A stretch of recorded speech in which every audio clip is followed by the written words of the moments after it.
Assalamu alaikum wa rahmatullahi wa barakatuh. Peace and blessings of Allah be upon you all. It's the Hebrew Abdul Rahman, and today I'm going to be reacting to an ex-Muslim video. This is by a man named Cyrus Speaks, and his video is titled "Why I Converted from Islam to Christianity." Obviously, I've heard about this video. It's been around for a while anyway. So I've heard about it before, but I just haven't really had the chance to look at it or really react to it that much. So without further ado, let's get started. Yo, what's good, y'all? Thanks for tuning in. I'm Cyrus Speaks, and this is my testimony as to how I converted from Islam to Christianity. So I know it's crazy because a lot of people that follow me, did not know that I used to be a Muslim. Actually, many of y'all who've been friends with me for years even did not know that I converted to Christianity. So I thought it would be good if I made a video giving my testimony, explaining how Jesus saved me from Islam, and also why I have decided to continue in Christianity and in this faith. As a young boy in elementary school, I took it upon myself to start to learn and research as much as I could about other religions. I was very interested, very curious. Being absent of faith, I decided to start reading these different books. And in reading these different books, from Judaism to atheism, Christianity, Islam, the list goes on and on and on, I ended up coming upon Islam. And to me, Islam made sense.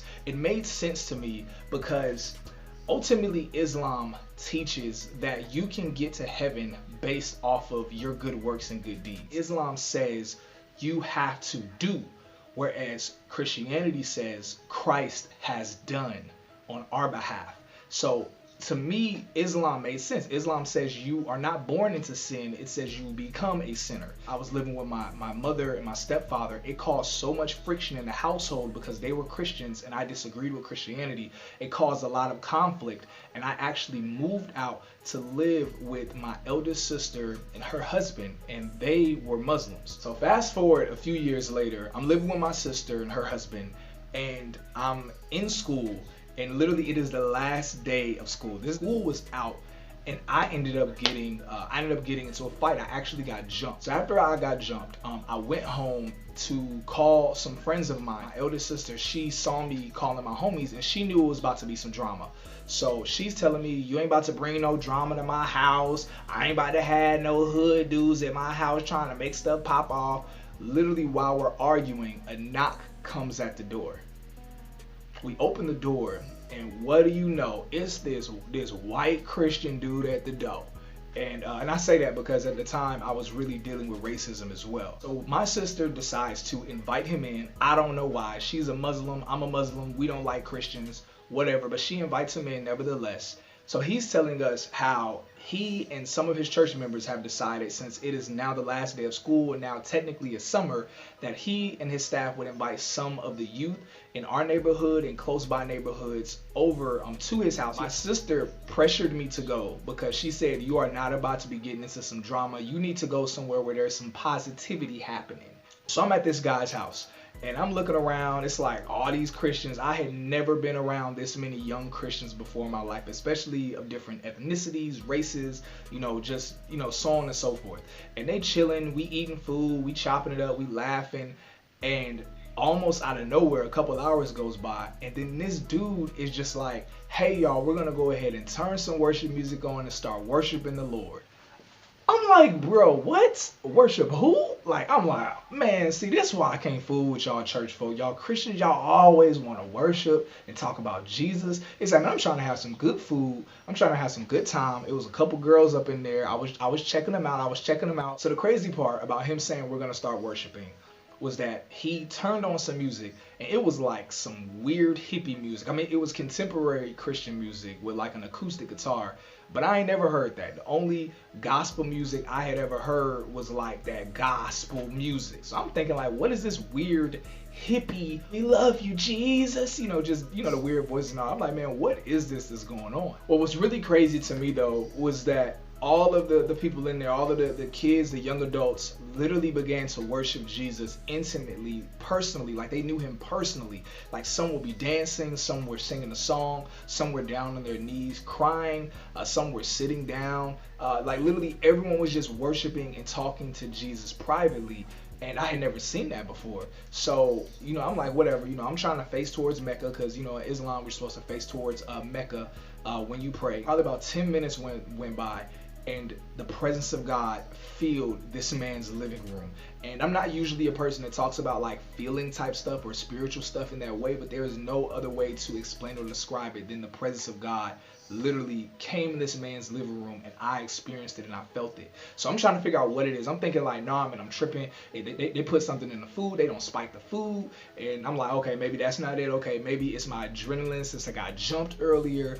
I'm like, maybe it's this weird hipster music that they have playing. So I'm trying to figure out what it is, but I couldn't. So eventually I got up, left out of that man's living room, went in his guest restroom, closed the door, and immediately started blaspheming and cursing the name of Jesus. It's not the son of Allah, that Allah does not have children, that Jesus is just a prophet, not even as great as the great prophet Muhammad. Like, I'm saying all of these things that I have been studied and raised up within Islam to believe. And about 5 minutes goes by, and I feel the presence of God feel this man's living room, like just feel this man's house, and I'm on the floor crying, weeping under the presence of God, and this man don't even know what's going on. I get up, I look in the mirror, I'm wiping the tears, and I'm like, God, I'm not even a Christian, I'm a Muslim. I was like, I don't even believe your Bible is true, because Islam teaches that the Bible is only partially true. And for the first time ever, I heard God's voice, and God spoke to me. He said, don't worry about changing. Don't worry about transforming. Read my word and allow my word and my love to transform you. After that, I didn't immediately just get saved and everything was rose petals. It was a huge tug of war between both the faiths within my heart, because I wanted to honor God, but I wanted to make sure that I was doing it the right way. But those people lovingly walked with me. And through them walking with me, through them showing me through the text and through the scriptures and through their love, I was able to realize that Jesus is the Son of God. He is God. He is more than just a prophet. So, man, that is the story as to how I got saved. Man, it was a long process after that. I got to do a lot of missionary work, got to travel a whole lot, and preach to a lot of people, man. But aside from that, man, what is your testimony? Like, I shared this both to bless you, but also to encourage you to share your testimony. The word says that we overcome by the power of the blood and the word of our testimony. And it's not about how good you can tell your testimony. It's not about how interesting your testimony sounds or how powerful your testimony sounds. It is about the power of the one who's giving your testimony, who is Jesus. Aside from that, let me know what my testimony, how it spoke to you, if it blessed you at all, man. Comment down below. Make sure y'all subscribe, and you also turn on the bell notification so you can be notified of the next video that Diamond and or I will be dropping for y'all. We have some special treats coming up for y'all. So, man, love y'all. Thank y'all for tuning in, and I'll see you in the next video.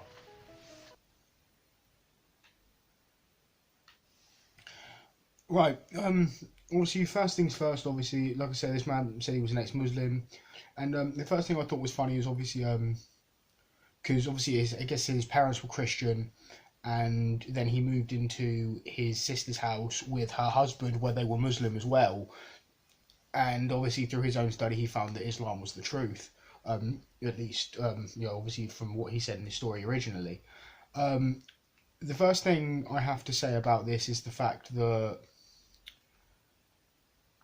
when he said he was getting into fights at school and everything, and obviously we all know what it's like to get in fights in school, I'm assuming, but like when he said obviously his sister's very Muslim, and then he said this like old white Christian man came to the house and he goes, and we hate Christians. Well, is he saying that his own family hates Christians, or his own Muslim family members hate Christians, or is he saying that Muslims in general hate Christians? And obviously and she says, you need to go over there so you can get out of drama. Well, if his sister apparently hates Christians, she's obviously not going to send him to a Christian man's house.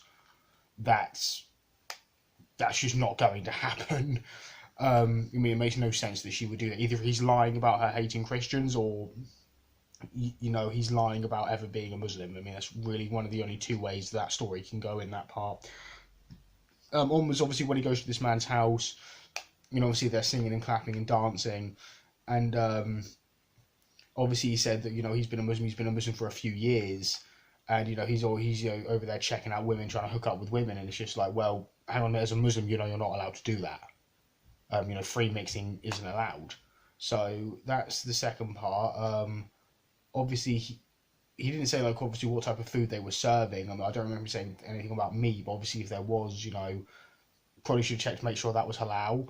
And then obviously, he said obviously after they started singing, he went to the, I believe I couldn't really hear it, but I believe he said it was the restroom.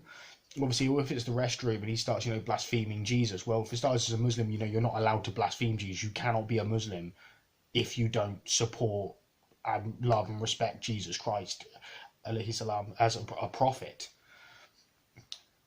So that's kind of what my problems is with this story. I mean, and that's one thing I've noticed, but not specifically just with him, but with a lot of these ex-Muslim stories, is the fact that especially when they're ex-Muslims who go into Christianity, is the fact that they claim to be Muslim for like at very least a couple of years or quite a few years.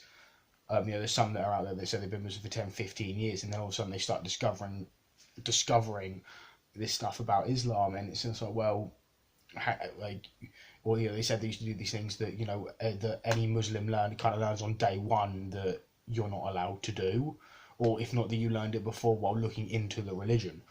So yeah, there is a few problems that I have with his story in that regards. Obviously, let me know what you guys think in the comment section. If there's anything else you'd like me to react to, or any other ex-Muslim things. I'm thinking about actually making that a playlist in and of itself. Or I just kind of review ex-Muslim stories, because obviously they're always quite interesting from the other ones that I've seen and heard about. Because I can see it here. I don't know if you guys can, obviously for watching this video, but the next thing on the playlist there is 5 problems with Islam. And it's like, well, and I've always noticed that is whenever like a Muslim becomes a Christian, the first thing they do is start slamming Islam. Yet I haven't really seen that from the other way around. I mean, even in my own beliefs, I guess because I was Christian in a sense, just because of the fact that I believed in God and I believed in Jesus, and that was it. I mean, obviously, I know there's lots of Christians there that who potentially may watch this will say, well, that doesn't necessarily make you Christian, which is fair enough. I'd say that I was Christian just because that's the only way I could possibly think of describing it. But so yeah, but like I was saying, that whenever it's a Christian who becomes a Muslim, I never see them turn around and start slamming Christianity the way that ex-Muslims slam Islam. And so, and I always think that's kind of funny, and it makes me think that potentially some of these supposedly Christian or religious organisations, I say I shouldn't, because obviously I'm assuming it's not just Christians that do this as well. I'm sure there's loads of different religions that do this. That whenever they have an ex-Muslim, they immediately get them to start slamming the religion, and it almost seems as if like they make them set up these stories that have never actually happened. Yeah, so I mean that's just, like I say, that's my own personal take on it. Tell me what you guys think in the comment section. Yeah, and that's all I can really think of. I guess I might as well just end it here then. Well, have a good one, guys. Peace.